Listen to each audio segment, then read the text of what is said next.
And we're now live. Thank you so much, everyone, tuning in with me, Peter Sweden, and my special guest today, Laura Loomer, joining from the US to talk about this latest YouTube shooting. So there's been a shooting at the YouTube headquarters. There's multiple victims. And yeah, this is just a stream to talk about all the updates, all the news, all the info that we have from what has been happening.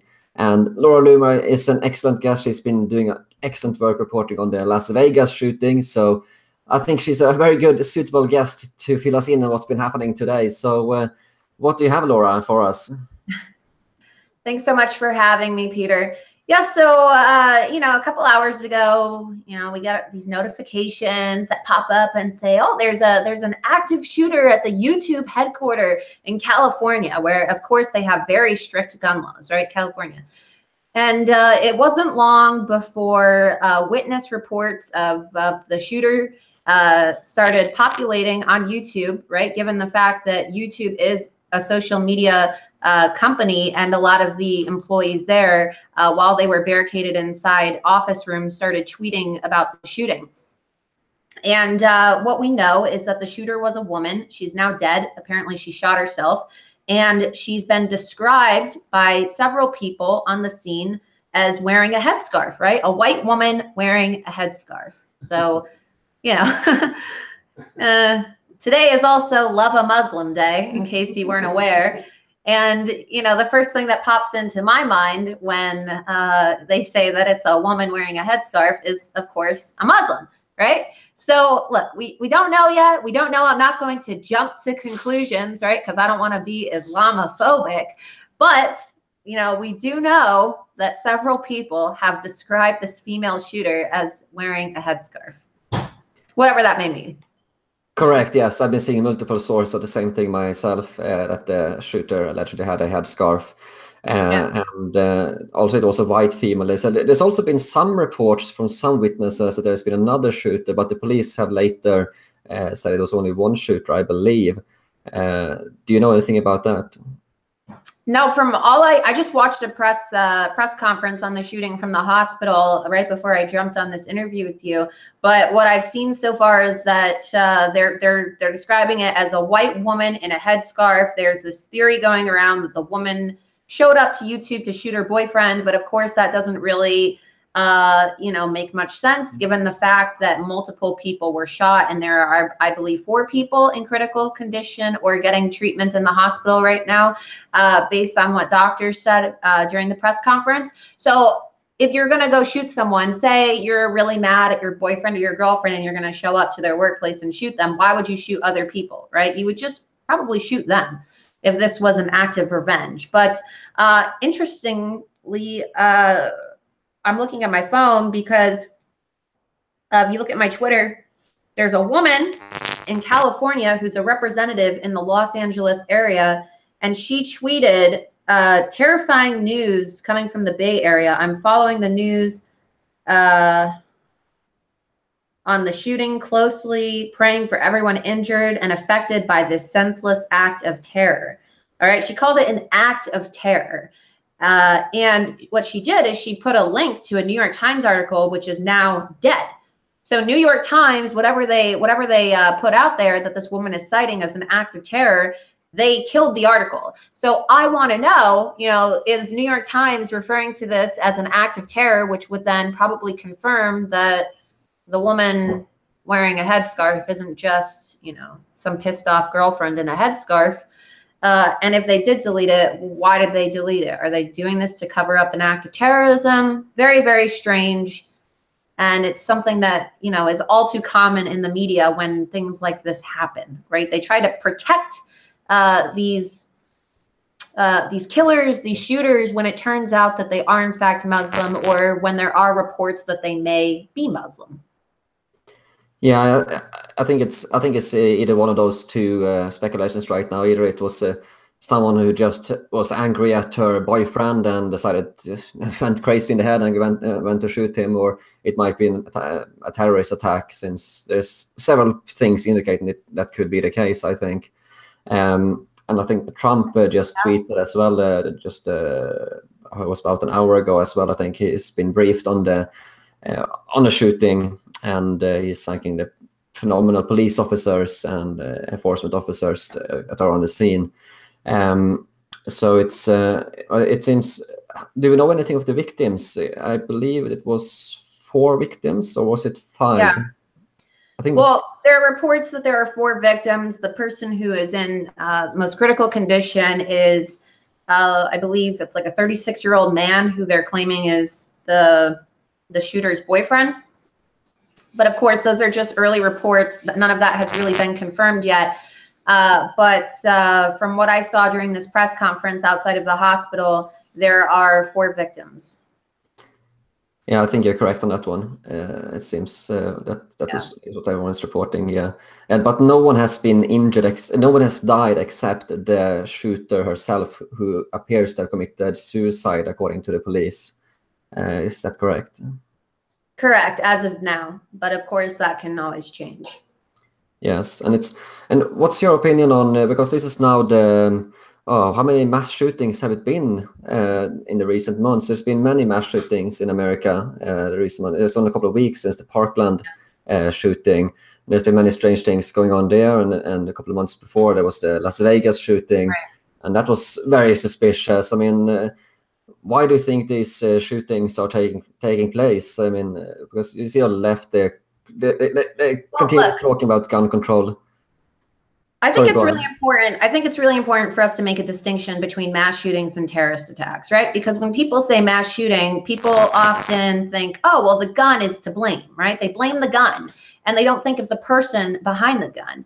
And guns don't kill people, people kill people. And I think that we need to make a distinction, because there's a difference between violent crime and acts of terrorism, right? Even the State Department, when they, calculate statistics at the end of the year, they differentiate between violent crimes and acts of terrorism.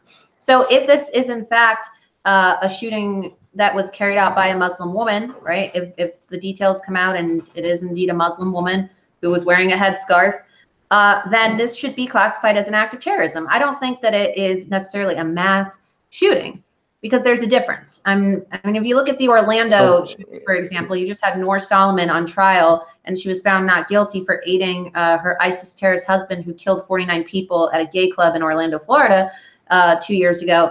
People call it a mass shooting, but really it's a terrorism attack, right? It's a terrorist attack.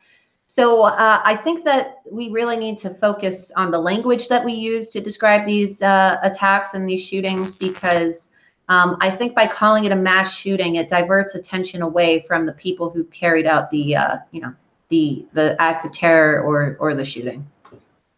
Yeah, no, and it depends on the motives. I mean, if it is always terrorist motives, then we have to call it what they say, terrorist attack.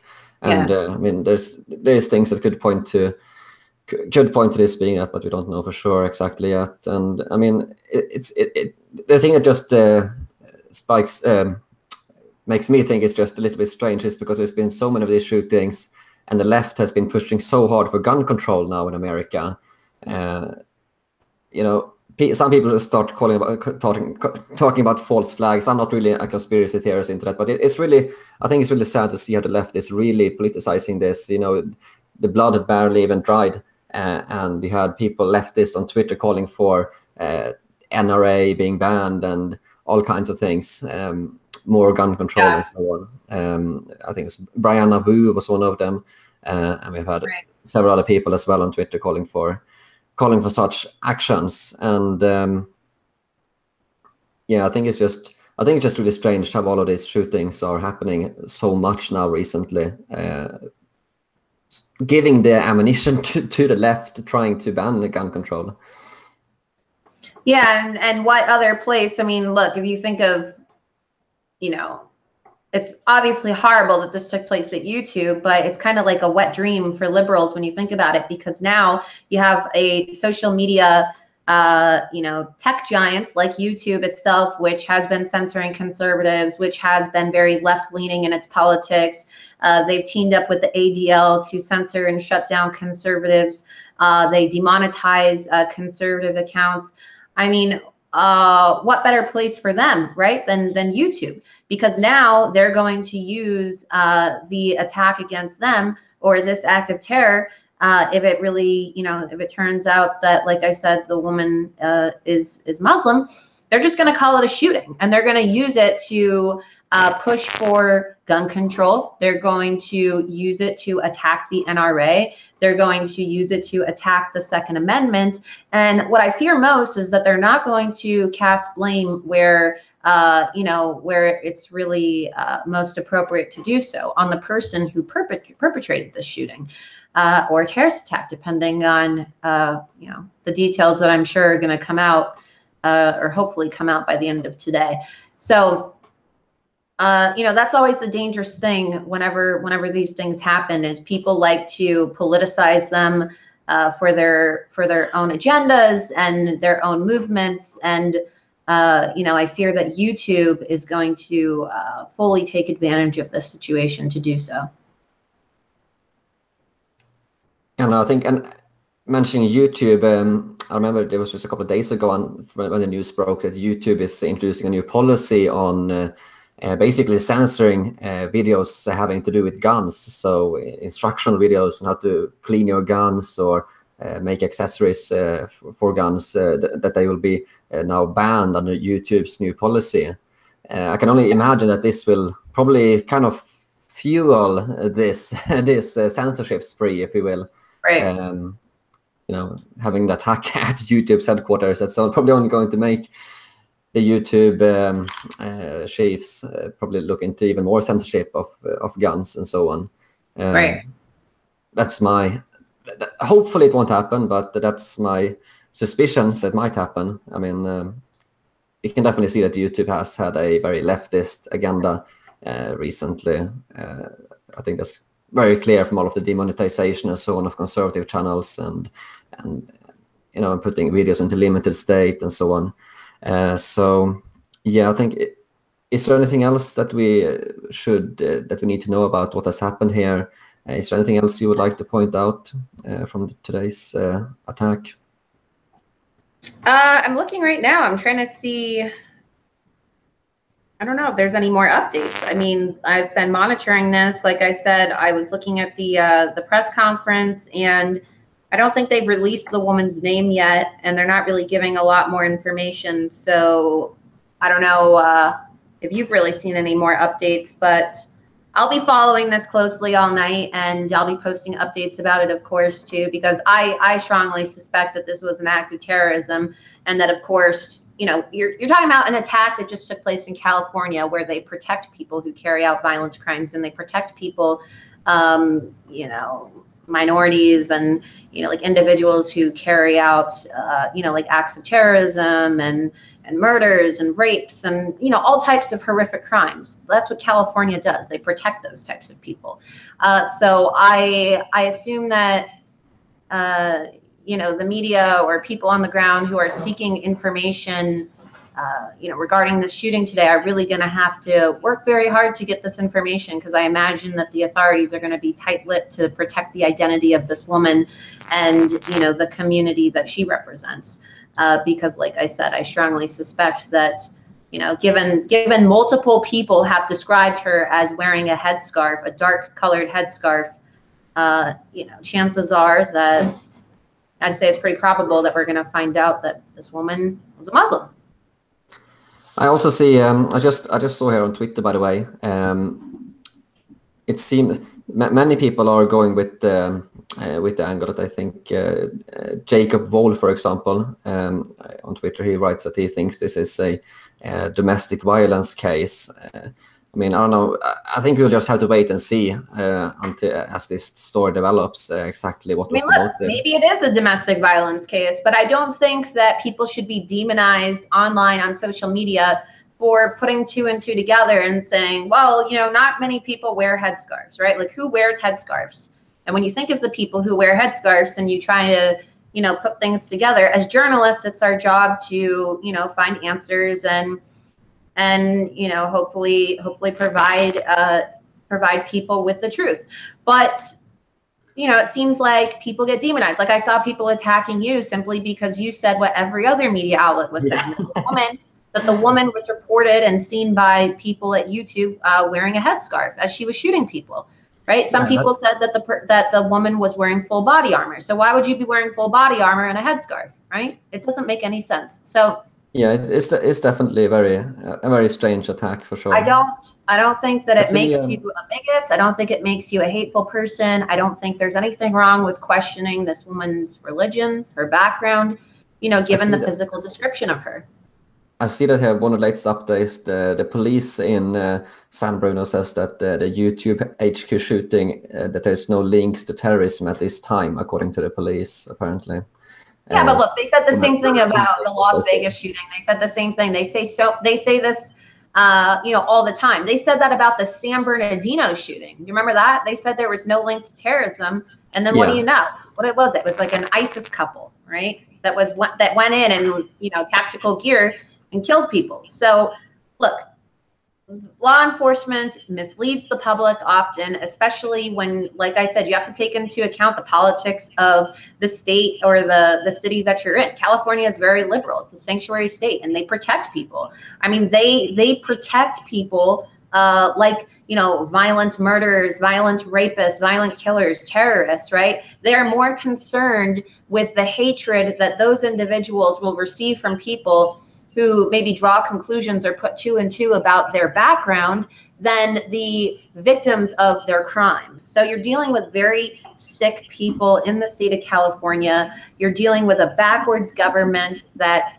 thinks that it's more important to protect killers and violent criminals than, you know, like innocent tax-paying American citizens who live within California. So be very careful with the information that you listen to, or the information that's given to you by law enforcement in California.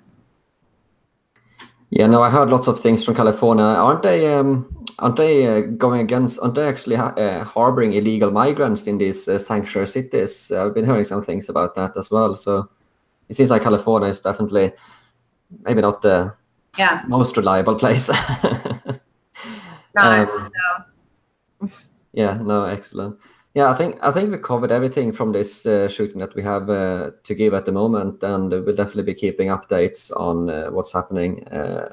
Make sure to follow Laura Loomer on her Twitter account for all the updates, what's happening with the YouTube shooting. It's getting late here in Norway where I am at the moment, so I'm probably going to go to sleep. So you're not going to get much updates from me after this, but make sure to follow Laura. She's got it covered.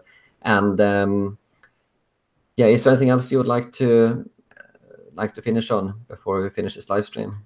No, that's it. Like I said, you can follow me on Twitter at Laura Loomer. You can subscribe to my website, lauraloomer.us, and I'll be following this closely and updating you and, you know, looking into it, trying to identify this woman, look into her background, and see what this is all about. Because, you know, there's too many times, especially when there's women who commit crimes, right? Women are not treated like men in the media. So, for example, there was a woman in Florida who crashed her car into the Broward County Sheriff's Office 2 weeks ago, and she had accelerants in her car. She was trying to blow up the Broward County Sheriff's Office, and they described this woman as, her name is Lysandra Johnson. They described this woman as just, you know, oh, well, you know, just some crazy lady smashed her car into the Broward Sheriff's Office and whatever, we're investigating.